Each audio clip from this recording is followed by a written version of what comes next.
The joys of communication. The joys of communication, Kathlyn Pihl. Thank you, Kimmy.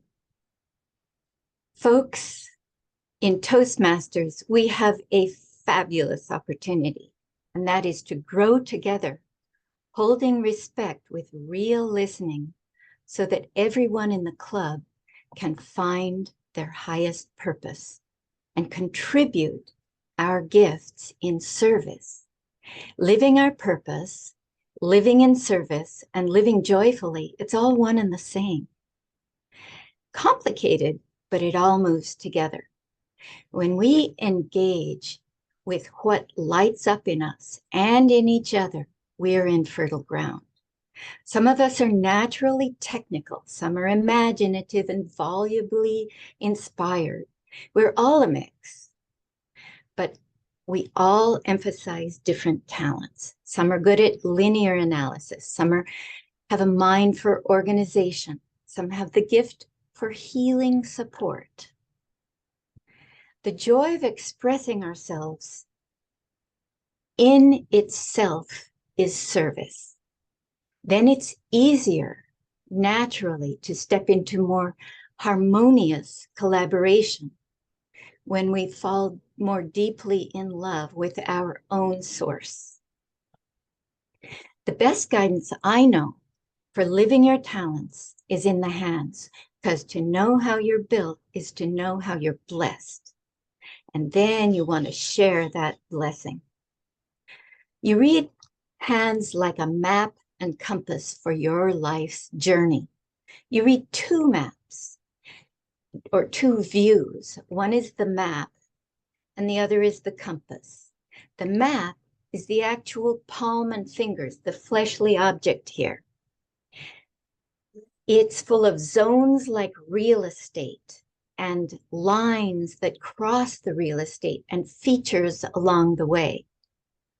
It shows you the on-the-ground experience of your personality. It's always subject to change as we change. The palm changes as we change.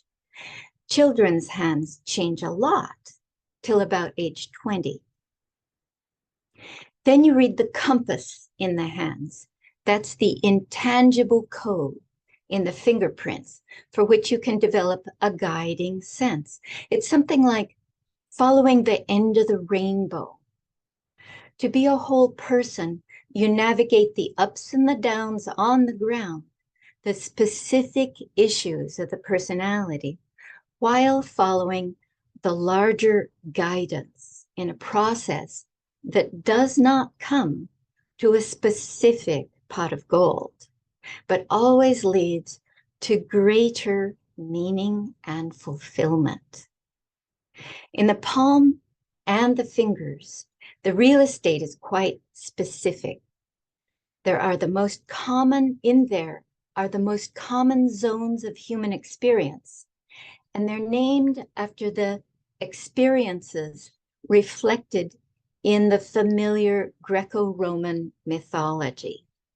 So for instance, here's Mercury. Mercury, the god of communication, inhabits this whole finger here. And this one is Apollo. Apollo is about shining your light to the community. And this one is Saturn, the god of the harvest. This guy says, you don't eat tomorrow if you don't cultivate today. Pay your taxes. And this finger is Jupiter, the king of the gods. This is authority, leadership, pulling the trigger, making a difference. Each of the digits then articulate the major essential capacities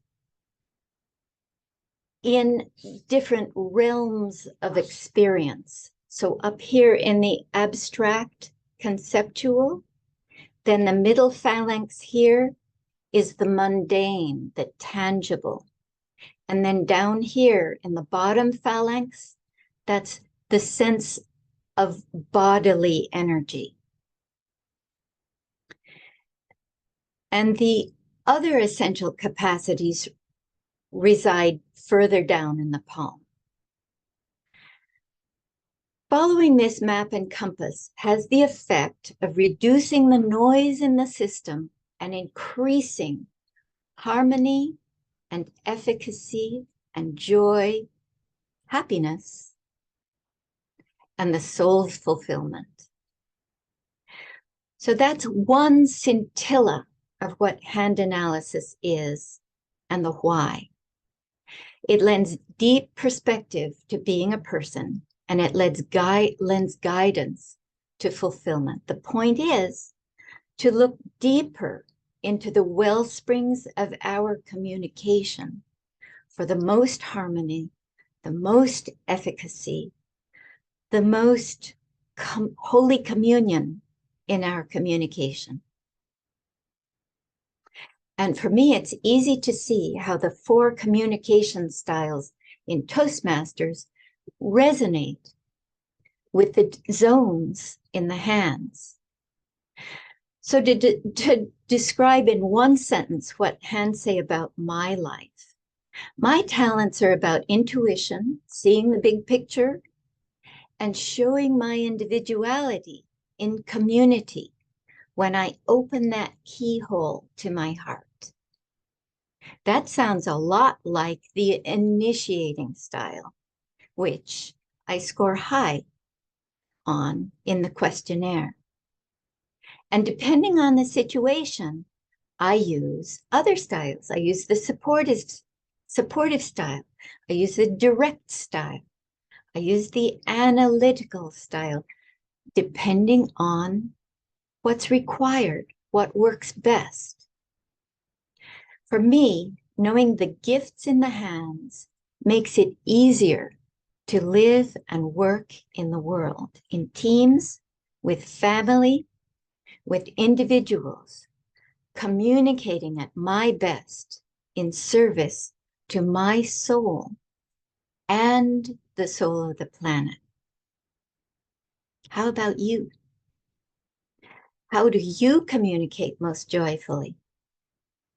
If you'd like, reach out to me and we can chat about how you're built and how we can build a sweeter planet together.